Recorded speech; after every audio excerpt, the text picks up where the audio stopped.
नमस्कार. आपण लक्षवेधीच्या या दुसऱ्या भागामध्ये चर्चेची सुरुवात उमेश घोंगडे यांच्यापासून करतोय आणि विषय आता थोडासा राजकीय वळणावर पोहोचलाय. लोक म्हणतात की किमान तुम्हाला जर समजा वीज बिलाची वसुली थांबवता येत नसेल तर आलेली फुगलेली बिलं ही पुन्हा एकदा नजरेखालून घाला आणि कंपन्यांनी ती नजरेखालून घालून जर समजा चुका झाल्या असतील तर त्या चुका टाळल्या पाहिजेत. एक हा मुद्दा. दुसरा महत्त्वाचा मुद्दा अव्वाच्या सव्वा बिल देणं किंवा अंदाजपंचे बिलांची वसुली करणं ही पद्धत थांबवा. या दोन प्रमुख मागण्या जनतेच्याकडून करण्यात येत आहेत. उमेश घोंगडे, माझा आवाज आपल्यापर्यंत पोहोचतोय आणि मी आता दोन मुद्दे जे जनतेच्या कडून प्रामुख्याने समोर आणले जात आहेत ते आपल्यापर्यंत ठेवले. या दोन्ही गोष्टी दुर्दैवानं ऐकल्या जात नाहीयेत म्हणून लोक जास्त त्रस्त आहेत. आता मला उमेशराव एक गोष्ट सांगा, हे न ऐकणं किती कोणाला महाग पडू शकतं? प्रथम खरं तर मला थोडंसं तांत्रिक अडचणीमुळे मला सुरुवातीच्या चर्चेत सहभागी होता आलं नाही बसाची.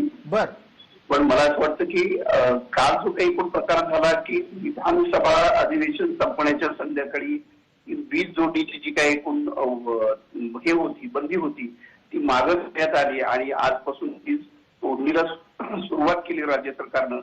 मला असं वाटतं की 10 दिवसाची ही जी काही फक्त सवलत दिली होती ती केवळ विधानसभेमध्ये गोंधळ होऊ नये, विधानसभेचं कामकाज व्यवस्थित चालावं यासाठीची 10 दिवसाची ही राज्य सरकारनं केलेली तडजोड होती आणि अधिवेशन संपताना लगेचच वीज जोडणीची कारवाई सुरू करण्याचे आदेश निघाले. खरं तर महाराष्ट्रातली जनता इतकी साधी भोळी नाही की राज्य सरकारनं ज्या पद्धतीनं त्यांची फसवणूक केलेली आहे ती त्यांच्या निश्चितपणे लक्षात आली आहे आणि राज्य सरकारला निश्चितपणे सरकार म्हणून ते शोभत तर नाहीच आहे, सरकारला निश्चितपणे. उमेशजी, आपण केवळ आणि केवळ राज्य सरकार असं म्हणायचं का राज्य सरकारमध्ये सुद्धा या अनुषंगानं काही कंगोरे आहेत आणि 3 पक्ष असल्यानं परस्परातल्या कुरघोडीच्या राजकारणाची ही सुरुवात म्हणायची? हे खरं मी परस्पर कुरघोडीचा विषय बोलायचा मी खरं तर टाळला होता. एकूण सरकार म्हणूनच यांनी ही जी काही भूमिका घेतलेली आहे त्याच्यामध्ये जनतेचं नुकसान आहे, जनतेची फसवणूक आहे आणि जनतेच्या मनामध्ये या सरकारविषयीची भूमिका अत्यंत वाईट होण्याचं एक महत्वाचं कारण हे ठरणार आहे.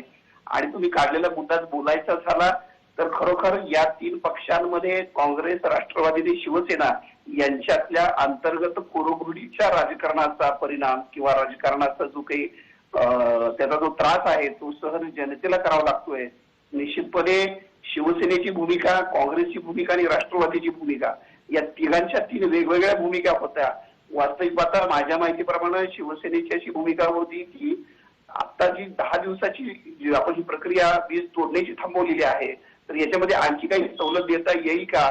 मात्र ऊर्जा मंत्री आणि राष्ट्रवादीच्या काही नेत्यांनी ही भूमिका घेतली नाही आणि त्यामुळे काल अधिवेशन संपता पुन्हा वीज तोडण्याची ऑर्डर निघाली. अच्छा, पण त्यात शिवसेनेची निवडणुकीतली भूमिका ही 30% सवलत देण्याची होती जी अद्याप पूर्ण झालेली नाहीये.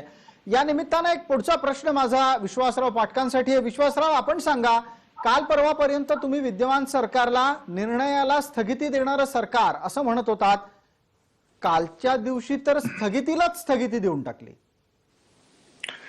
बघा, हे खरोखरच इतकं लबाड सरकार आहे की यांना फक्त अधिवेशनामध्ये आपलं बजेट पास करून घेण्यासाठी मग तो विदर्भ मराठवाड्याचा विषय असो, आयोगाला एक्सटेन्शन देण्याचा असो किंवा विजेच्या बिलाचा असो, त्यांनी आम्हाला विश्वासामध्ये घेऊन कामं करून घेतले. वीज कापणी त्यांनी थांबवली होती, ती परत चालू केली. विदर्भ मराठवाड्याला आम्ही एक्सटेन्शन देऊ असं म्हटलं होतं, ते देखील त्यांनी नाकारलं. मला असं वाटतं की यांचा स्वतःवर एकमेकांवर विश्वास नाहीच आहे, मात्र आता जनतेचा देखील यांनी विश्वास गमावून बसलेला आहे. मुळात हे सरकार आलं कसं हो? हे सरकार असं आलं की शिवसेनेला पाहिजे होतं की एक स्वप्न होतं त्यांचं की आम्हाला एकदा मातोश्रीचा एक मुख्यमंत्री बसवायचा आहे. त्यांनी बसवला. त्यांना माहिती आता परत आपण मुख्यमंत्री होणार नाहीये, त्यामुळे जनतेशी काही देणं घेणं नाही. दुसरं काँग्रेसला लागलेली एक लॉटरी आहे. त्यांना माहित आहे की आपल्याला जे मिळतं ते घेऊन घ्या, मुख घेऊन घ्या. आणि तिसरा राष्ट्रवादी एक धूर्त कोल्हा, ज्या राष्ट्रवाद्यांनी पूर्ण यंत्रणा आपल्या हातात घेतलेली आहे. अजितदादा पूर्ण प्रमाणात ते सरकार चालवत आहे, फायनान्स पूर्ण त्यांच्या हातामध्ये आहे. त्यामुळे यांना जनतेशी काही देणं घेणं नाही. विश्वासराव, या मुद्द्यावर एक प्रतिक्रिया आम आदमी पक्षाचे मुकुंद किर्दत त्यांचीही घेतो. मला मुकुंदराव, आपण सांगा की कालच्या निर्णयाचे अर्थात वीज तोडणी पुन्हा सुरू करण्याच्या निर्णयाचे जनमानसातले पडसाद काय असतील आणि ही वीज तोडणी, ही मतदार तोडणी याच दृष्टीनं दिसेल का?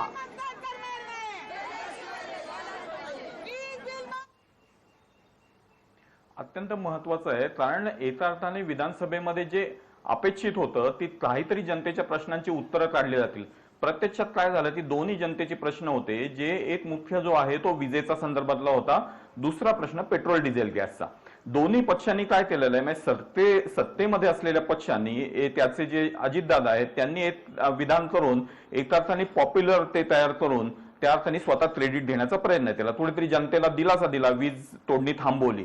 त्याच वेळेस त्याच्यानंतरच्या पश्चातच्या काळामध्ये कुठेतरी गॅसवरती त्यांनी बोलायचं, महाविकास आघाडीने बोलायचं, आणि म्हणजे एका अर्थाने काय ते ती भाजपचा एक मुद्दा आणि त्याला दुसरा प्रत्युत्तर म्हणून महाविकास आघाडीचा मुद्दा, या दोन्ही मुद्द्यांमध्ये खरा मुद्दा जो बसला तो जनतेला बसला. आणि जनतेच्या दोन्ही मागण्या ज्या आहेत, ज्याच्या अर्थाने काय म्हणू ती ज्याच्यामध्ये वंचित आणि दुर्बल घटक जो आहे पूर्णपणे, त्या दुर्बल घटकाला जी अडचण आहे, म्हणजे या अर्थव्यवस्थेच्या पिरामिडमध्ये खालच्या टप्प्यावरती पण मुकुंदराव याचा तात्कालिक आणि दूरगामी असा परिणाम महाराष्ट्रात संभवतो असं तुम्हाला वाटतं?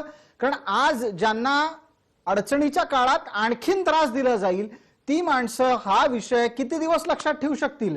का जसं public memory is very short, जन भावना आणि लोकांची लक्षात ठेवण्याची क्षमता फार अल्प असते असं म्हणतात, त्याप्रमाणे हे 4 दिवसांनी लोक विसरून जाऊ शकतात.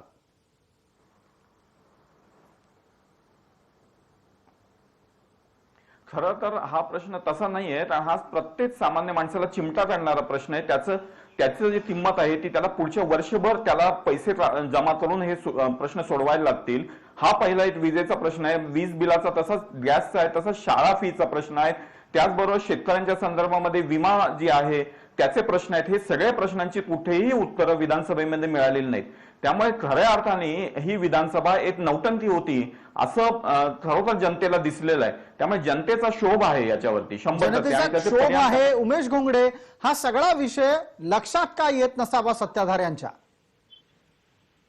प्रसादजी, मला खरं सांगायचं तर सत्ताधाऱ्यांच्या लक्षात येत नाही असं म्हणणं चुकीचं ठरेल. त्यांच्याही ते लक्षात येत आहे, पण आता विश्वास पडेल मगाशी बोलताना म्हटले, खरं तर भाजप, राष्ट्रवादी, काँग्रेस, शिवसेना या एका कोणत्या पक्षाच्या बाजूने मी बोलण्याचं कारण नाहीये. मात्र आता जे सत्तेत आहेत त्यांच्या हे लक्षात आलेलं आहे. मात्र त्यांना ते बजेट, आता विश्वास पडला मगाशी सांगितलं तसं, त्यांना ते बजेट पूर्ण करून घ्यायचं होतं.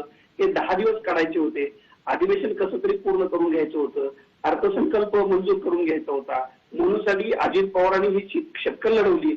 त्यावेळी अजित पवारांविषयी राज्यातल्या जनतेमध्ये चांगली प्रतिभा निर्माण झाली. मात्र कालच्या निर्णयानं पुन्हा अजित पवारांनी सुद्धा लोकांना फसवलं. हे सरकार तर फसवतच आहे, पण अजित पवार सुद्धा लोकांना फसवत आहेत असा एक मेसेज ग्रामीण भागातल्या विशेषतः शेतकऱ्यांमध्ये गेलाय. आणि याच्यामध्ये सरकार कुठलं हा विषय नाहीये, तर सत्तेत जे कोणी आता बसलेत ते लोकांना फसवत आहेत आणि आपली वेळ मारून घेत आहेत. एवढं यातनं स्पष्ट झालंय, याचे परिणाम मात्र यांना निश्चितपणे भोगावे लागतील असं मला वाटतं. प्रसादजी, दत्तू गवाणकर आपली प्रतिक्रिया अपेक्षित करतो. जनमानसामध्ये सरकार आपल्याला फसवतंय, एकदा एक सांगतं नंतर दुसरंच करतं, अशी भावना निर्माण होतीये.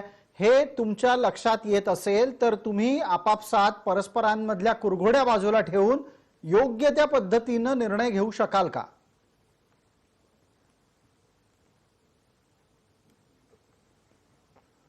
बिलकुल. भविष्यवेत्ते आदरणीय सुधीर भाऊ मुनगंटीवारांनी सांगितलं की 3 महिन्यात सरकार पडेल. तसं काय होणार नाही आणि काळजी करायचं काही कारण नाही आहे. हे महाआघाडीचं सरकार जे आहे ते महाआघाडीचं सरकार म्हणजे जनतेच्या हिताचेच काम करत आहे आणि जनतेच्या हिताचंच काम करणार आहे. दत्तू गवाणकर, आपण असं म्हणता आहात, दत्तूजी आपण असं म्हणता आहात की आत्ताच्या घडीला तुम्ही जनहिताचे निर्णय घेताय, पण मग 2 प्रमुख मागण्या आहेत ना जनतेच्या 2 प्रमुख मागण्या तुम्हाला ऐकायला येत असतील, मगाशी मी मांडल्या आहेत आणि त्या तुमच्यापर्यंत पोहोचल्या असतील असं मला म्हणायचं आहे. 2 मुख्य गोष्टी काय म्हणते जनता? एक, तुम्हाला जर वीज बिल वसूल करायचंच आहे ना तर किमान एकदा विचार तर करा की पाठवलेलं वीज बिल खरं आहे का, योग्य पद्धतीचं आहे का, हा एक मुद्दा आहे. दुसरा महत्वाचा मुद्दा, अंदाजपंचे वीज बिल वसुली ही महाराष्ट्रात कधी थांबणार? या 2 प्रमुख मुद्द्यांवर उत्तरं नाही सापडत आहेत सरकारकडून. दत्तू गवाणकर,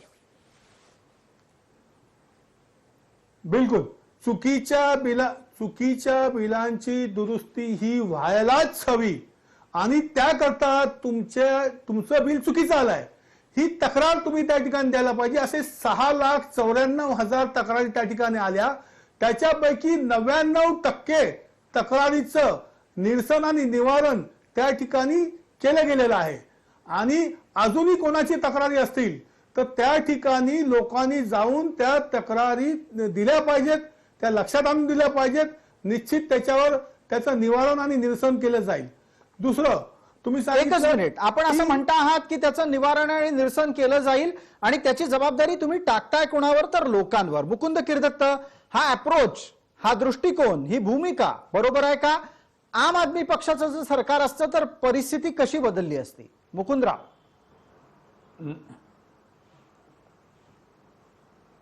मुख्य बरोबर आहे ती. याच्यामध्ये खरोखर प्रश्न असा आहे की ही जी वीज बिलं जी ऍव्हरेज ज्याला सरासरीच्या पद्धतीने वीज बिलं काढली गेली आणि त्यानंतर ती जनतेवर लादली गेली. मुळात त्यामुळे एका अर्थाने काय झालं की जनतेकडच्या ज्या गरीब जनतेकडचे ही जी थकबाकी आहे ती वाढली, मोठ्या प्रमाणात वाढली. आता प्रश्न असा निर्माण झाला आहे की ही थकबाकी भरायला जर तुम्हाला हप्ते बांधून द्यायचे आहेत तर ते हप्ते बांधून देताना सुद्धा जर याच्यावरती व्याज लावलेलं असेल आणि शिवाय त्याला एक बॉन्डची अट घातलेली आहे, म्हणजे प्रत्यक्षामध्ये ग्राउंडवरती त्यामुळे या थकबाकीचे जे हप्ते बांधून देण्याची सिस्टम आहे याचा काहीही उपयोग नाही. प्रत्यक्षामध्ये तुम्ही जर वीज बिल मंडळामध्ये जाल तर तिथे त्यांनी मीटर काढून आणलेले आहेत, म्हणजे वीज तोडणी करण्याची जी पद्धत आहे त्याच्यामध्ये मीटर जमा करून ठेवलेले आहेत आणि एका अर्थाने त्यांना बॉन्ड पेपरवर लिहून द्यायला सांगितलं जात आहे. प्रत्यक्षामध्ये असं कुणीही गरीब माणूस देऊ शकणार नाही आज त्याची आर्थिक परिस्थिती नाही. आणि एका अर्थाने जो व्याजदर आहे तो व्याजदर सरकार का लावताय, म्हणजे सरकार सवलत तर देत नाही, शिवाय ते सरकार सावधानी करू पाहताय का? अगदी अत्यंत गंभीर मुद्दा आपण आपल्या सांगण्यामध्ये, आपल्या भूमिकेमध्ये समोर आणलात. पहिला मुद्दा आपण काय समोर आणलात तर लोकांची मीटरच उखडून घेऊन गेलेले आहेत. दुसरा मुद्दा आहे, तुम्ही लोकांना टप्प्याटप्प्याने वीज बिल भरायला लावता तर त्या टप्प्यांवरची व्याज दराची वसुली सुरू झालेली आहे. अहो म्हणजे मला एक गोष्ट सांगा दत्तू गवाणकर, हे सरकार आहे का क्रेडिट कार्डची कंपनी आहे?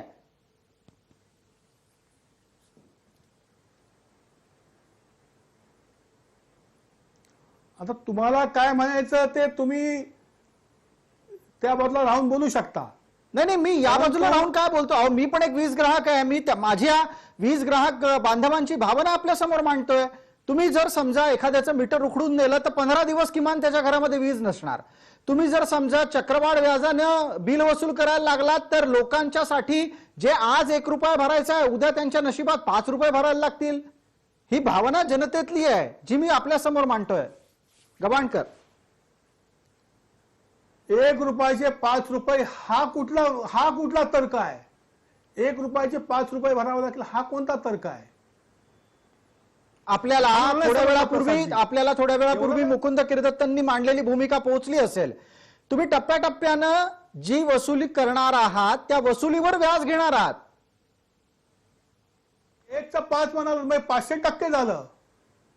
नाही, 1चा 5 म्हणजे 500% झालं. जगात कुठेही लावलं जात नाही एवढं व्याज. अहो गणितासाठी आणि उदाहरणासाठी काही युक्त्या द्याव्या लागतात, काही रूपक ही गणितासाठी आणि समजण्यासाठी दिली जातात.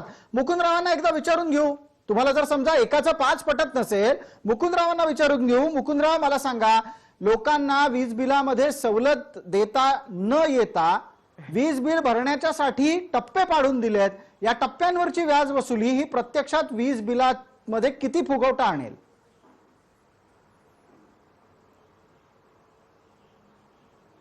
ही जवळजवळ त्यांनी स्वतः 3 नोव्हेंबरचं जे पत्रक काढलेलं आहे शासनाने ते पाहावं. त्या पत्रकामध्ये याची स्पष्टपणे मांडणी केलेली आहे. 12% व्याजदर लावलेला आहे.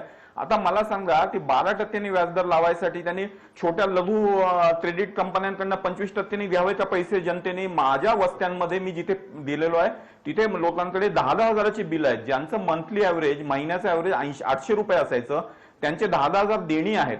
आज 10,000 मधली जर तुमच्या पद्धतीने जर म्हटलं तर 50% पेक्षा जास्त रक्कम जर भरायची असेल, 5,000 रुपये भरायचे असेल तर ते भरण्यासाठी त्याला 12% व्याज MSEB ला द्यायला लागेल. त्यासाठी त्यांनी 25% किंवा 30% व्याज दुसऱ्या छोट्या बँकांकडून आणायचं. हा काय न्याय आहे? म्हणजे जनतेला तुम्ही दिलासा देता, जनता तुम्हाला अडचणीत आलेल्या असताना एक अर्थाने सवलत मागते आहेत. बरोबर. त्याच्यावरची आता उत्तरं दत्तू सुद्धा गवाणकर उलट- उत्तर द्या. आता तर सरळ सरळ 12% व्याजाची वसुली आपण करतात हे समोर आलं. अहो 12% व्याजाची वसुली म्हणजे जवळपास क्रेडिट कार्ड कंपन्यांसारखंच वागणं झालं की सरकारचं.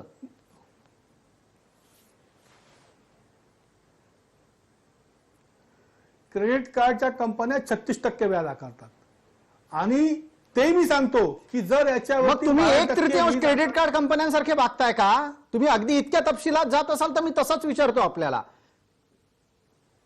माझं माझं वैयक्तिक मत आहे. प्रसादजी मला बोलू द्या. प्रसादजी मला बोलू द्या. जर त्याच्यावर त्याच्यावरती तकलेल असेल तर माझं वैयक्तिक असं मत आहे की ते व्याज आकारणी ही चुकीची आहे, ती लावली जाऊ नये. जे ऍक्च्युअल बिल आहे त्याच्यामध्ये हप्ते पाडून सरकारने द्यावं असं माझं वैयक्तिक मत आहे. पण हे मत व्यक्त करायला इतके दिवस काय यावेत आणि ही चर्चा यावी? अहो हे परिपत्रक कधी निघालं त्याचा तपशील मुकुंद किर्दत्तांनी दिला. आम आदमी पक्षासारख्या पक्षाकडे ही त्याचा तपशील आहे. पण दत्तू गवाणकर आपल्याकडे हा तपशील नसावा. तुम्हाला तो लपवायचा आहे का तुम्हाला मान्य नाही करायचा आहे? बिलकुल बिलकुल बिलकुल नोव्हेंबर महिन्याचं त्यांनी उदाहरण दिलेलं आहे. आणि या कोरोना काळाच्या मध्ये बिल कोणाकडनं घेतलेली नाही आहे. बऱ्याच लोकांची एवढी 1 वर्ष जवळजवळ वीज तोडणी केली गेलेली नाही आहे. हे लक्षात घ्या. आपण 45,000 कोटीची थकबाकी आहे. 1,50,000 तिथे कर्मचारी आहेत, त्यांचे पगार आहेत. त्या 1,50,000 लोकांवरती दत्तू गवाणकर मला एक सांगा, तुम्हाला काय सुचवायचं आहे की तुम्ही कोरोना काळात वीज तोडणी न केल्यामुळे लोकांवर उपकार केलेत?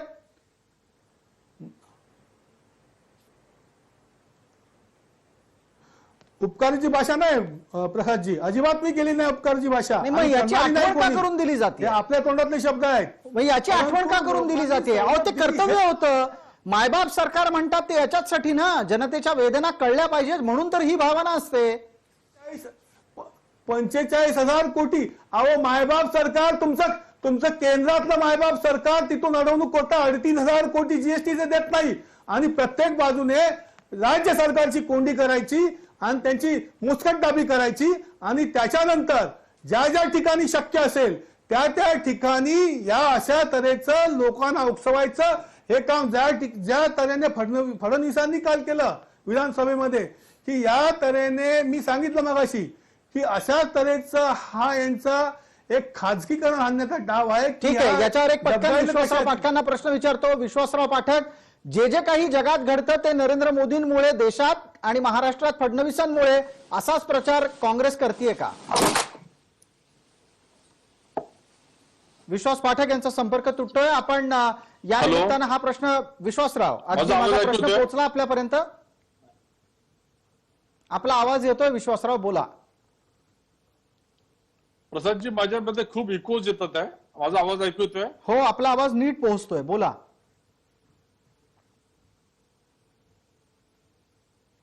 काही तांत्रिक कारणांमुळे आता आपला आवाज नीट येत नाहीये, पण ठीक आहे, आपण या मुद्द्यावर बोलू. मला उमेश घोंगडेंना विचारायचं आहे. उमेश घोंगडे, हे जे जीएसटीचं रडगाण आहे, हे जीएसटीचं रडगाण जनतेला समजतंय का? आणि इतर कुठल्या राज्यातही अशा प्रकारची तक्रार कधीच ऐकायला येत नाही. राजस्थानचा मुख्यमंत्री कधी यावर फारसा बोलताना दिसला नाही. छत्तीसगडचा मुख्यमंत्री कधी यावर बोलताना दिसला नाही. पण आपल्याकडे मात्र अशी परिस्थिती आहे की काही झालं जीएसटी दिला नाही, काही झालं मोदी जबाबदार. उमेश घोंगडेजी. प्रसादजी, खरं तर या विषयावर बोलायचं तर फडणवीस किंवा मोदी यांचं नाव न घेता बोलायचं झालं तर महाराष्ट्रामध्ये आता गवाणकरांनी सांगितलं की 45,000 कोटी थकबाकी आहे. त्यांचा तो मुद्दा बरोबर आहे. एवढी जी काही कंपनी आहे ती चालवायची आहे, 1.5 लाख लोक त्याच्यावर अवलंबून आहेत. मात्र महाराष्ट्रातल्या जनतेचं एक म्हणणंच आहे, जे एमएससीबीचे त्या वीज वितरण कंपनीचे जे ग्राहक म्हणून त्यांचं जे म्हणणं आहे, तो शेतकरी असेल, दुकानदार असेल किंवा घरगुती ग्राहक असेल, त्यांच्या 2च गोष्टी आहेत, 2च गोष्टींचा आक्षेप आहे. एक म्हणजे तुम्ही त्याला जे काही व्याज लावताय त्याला एक आक्षेप आहे. दुसरं माझं स्वतःच एक उदाहरण देतो, म्हणजे लोकांना लाईट बिल भरायचं नाही, सरकारची लाईट फुकट वापरायची किंवा एमएससीबीची लाईट फुकट वापरायची अशी लोकांची मानसिकता अजिबात नाही. मात्र त्याची जी ज्या पद्धतीनं वसुली सुरू आहे, संकटाच्या काळात जी काही सवलत हवी आहे ती लोकांना हवी आहे, मी यातलं एक उदाहरण तुम्हाला फक्त देतो. मला स्वतःला गेल्या 10 महिन्यातलं बिल आलं होतं 79,326 रुपये. माझं म्हणणं असं होतं की मला बिल बुडवायचं नाहीये, मला बिल भरायचं आहे. माझं बिल, मी लाईट जी वापरलेली नाही ते लाईट बिल तुम्ही मला लावू नका, माझं बिल करेक्ट करून द्या.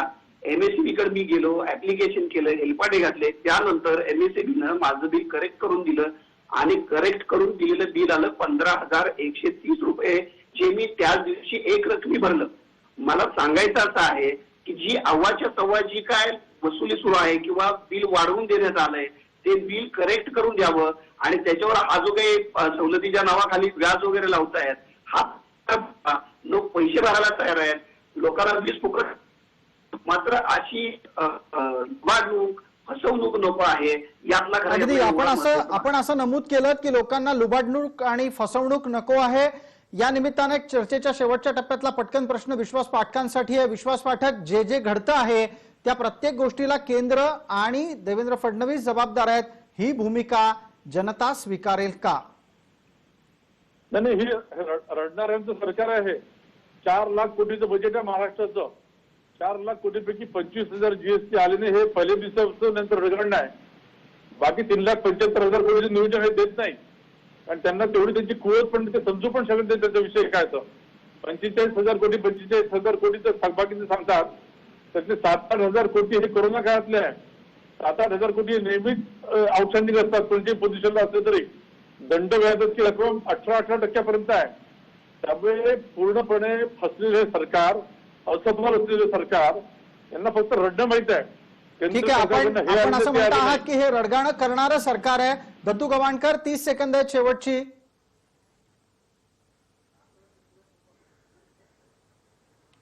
बिलकुल.